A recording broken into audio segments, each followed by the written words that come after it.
外國人喺日本租屋真係唔係有錢就得㗎。業主拒絕外國人呢，通常就驚你唔識日文、唔守規矩、拖租同埋提前解約，總之就係誠信低，好麻煩啦。最好呢，就揾外國人經營嘅地產公司，因為佢哋會更加了解你嘅需要，有更多嘅房源，亦有機會即日睇樓。如果識日文嘅話呢，直接去呢啲主流網站，裏面會有最多嘅房源。如果唔識日文呢，我都有幾個專門俾外國人用嘅多國語言網站，有需要嘅話可以留言，我 send 俾你啊。仲有你都可以喺唔同嘅 social media 用自己嘅語言揾 agent。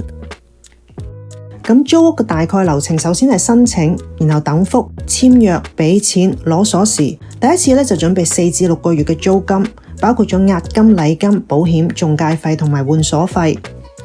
揾盤嘅時候咧，記得要揾接受外國人嘅，但係就算寫明咗啦，都唔代表業主一定 OK 你㗎。好多時候咧，業主拒絕你都唔講原因，你要有心理準備啊。